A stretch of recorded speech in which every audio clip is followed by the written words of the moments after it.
Saudações, leitores e seguidores do Instituto Liberal. Eu sou o Lucas Berlanza e este é mais um IL Flash, aquele momento da semana em que a gente elenca os 7 artigos que mais impactaram, que mais fizeram sucesso no nosso site oficial e nas nossas redes sociais.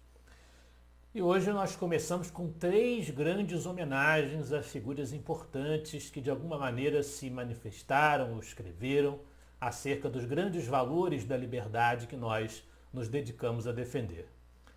Primeiro, o texto do João Luiz Mauad, A Sabedoria de Albert Camus. Albert Camus nasceu em 7 de novembro de 1913 e faleceu no dia 4 de janeiro de 1960.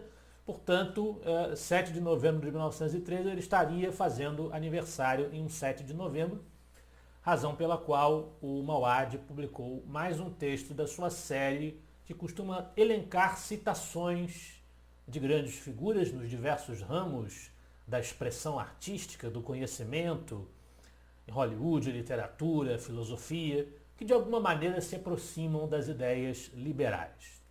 E por isso ele traz esse texto, A Sabedoria de Albert Camus, em que ele coloca algumas frases do aniversariante do dia, 7 de novembro, que evocavam, de alguma maneira, rebeldia, autonomia, inconformidade, um senso de independência do indivíduo, do ser humano, que tem tudo a ver com o discurso liberal num sentido moderno. Outro grande nome da liberdade, este é um autor mesmo do liberalismo, um escritor e pensador do liberalismo, é o tema do texto republicado do Luan Sperandio, A Vida e Pensamento de Friedrich Hayek, primeira parte. Hayek foi um grande pensador, um grande autor liberal da escola austríaca, que desenvolveu várias teses relevantes que aqueceram e agitaram o movimento liberal na metade do século XX. Foi o autor do livro O Caminho da Servidão, que fez um grande sucesso e realmente despertou o interesse e a atenção de grandes autores e economistas do mundo para a causa do individualismo, a causa da liberdade.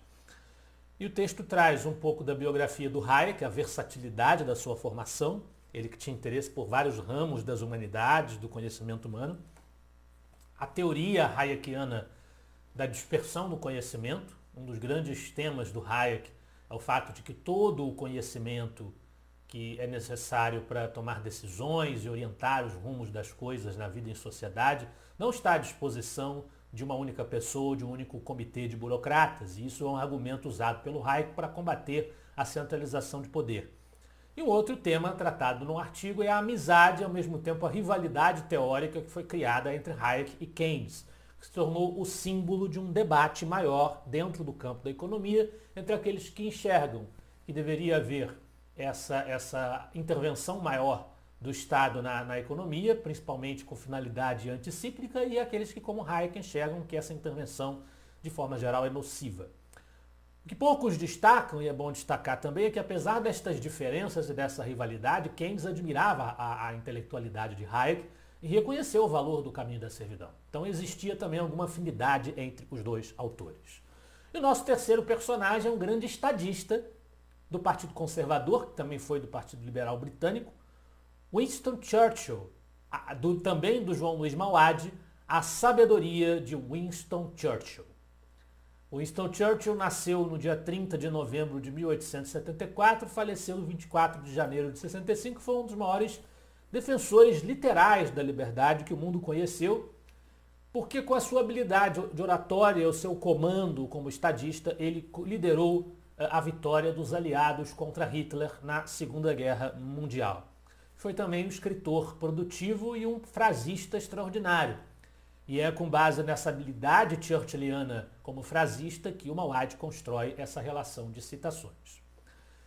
Agora, dos grandes nomes para os medíocres que se julgam grandes. É mais uma coluna Judiciário em Foco, da Kátia Magalhães, Togados Superiores, fatores determinantes do nosso sinistro eleitoral. O texto da Kátia, nesse caso, é uma breve síntese, um breve resumo cronológico sequenciado dos fatos que vêm acontecendo no mundo jurídico, principalmente nas instâncias superiores do Poder Judiciário, desde pelo menos 2016, quando a gente sabe, a gente estava lá lutando pelo impeachment da presidente Dilma Rousseff, terminando a luta pelo impeachment, e o STF manteve os direitos políticos da impeachmentada, o que fere as determinações constitucionais.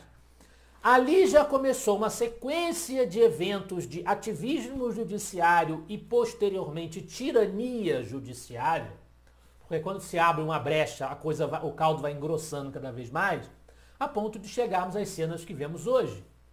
A libertação de Lula, pronto para ser alçado novamente à presidência da República, de um lado, de outro, a censura desbragada com direito ao professor Marcos Sintra, um economista que nós entrevistamos aqui para o podcast do Instituto Liberal, ser censurado numa postagem no Twitter e ainda ser convocado para ir à polícia explicar por que publicou comentários externando meras dúvidas acerca do TSE, acerca do julgamento, acerca das eleições, né? Acerca do resultado das eleições e das críticas que vêm sendo feitas ao resultado das eleições. Quer dizer, uma situação absurda.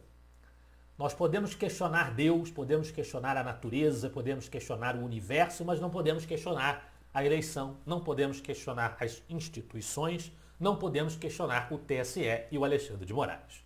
É uma situação absurdamente paradoxal e não tem como aceitar. Na sequência, em terceiro lugar, nós temos um texto de minha autoria sobre fazer oposição e deter o ativismo judiciário.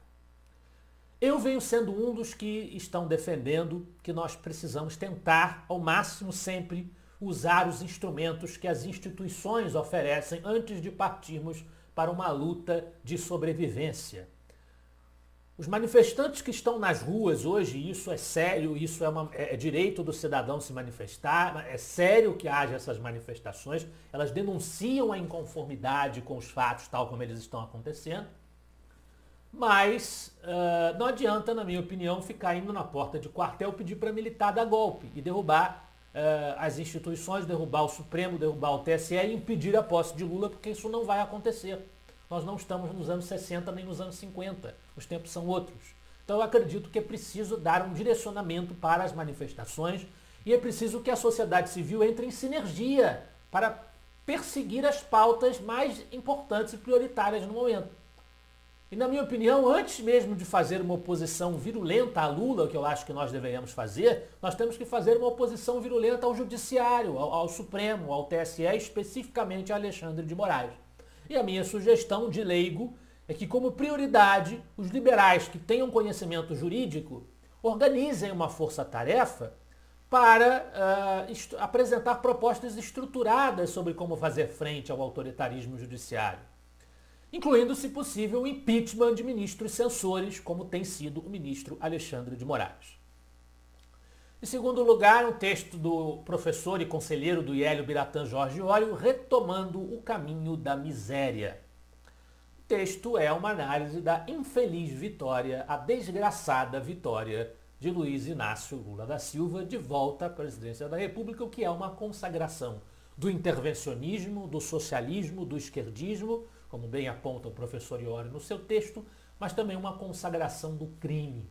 Significa que o crime compensa. É esta mensagem que se passa ao eleger este senhor para comandar a nação. E por isso a oposição a ele tem que ser visceral, mais visceral do que seria a oposição a qualquer governo de que nós discordássemos. E este é o tema do meu artigo na liderança do IEL Flash de hoje. A oposição a Lula deverá ser tão virulenta quanto a de Lacerda a Vargas. Como eu acabei de dizer, do mesmo jeito que a eleição de Lula é uma consagração do crime e, portanto, uma antítese do império da lei, também a eleição de Getúlio Vargas em 1950 era uma consagração da tirania, da ditadura, no momento em que se tentava estabelecer raízes mais sólidas para uma democracia liberal. Por isso a oposição de Lacerda, Carlos Lacerda, o líder da oposição ao getulismo, foi uma oposição visceral, uma oposição virulenta, sem violência, sem pedir quartel, nem nada disso, mas foi virulenta e eu acho que tem que ser virulenta do mesmo jeito a oposição que nós temos que fazer a este governo absurdo absurdo de Lula que vai começar em janeiro.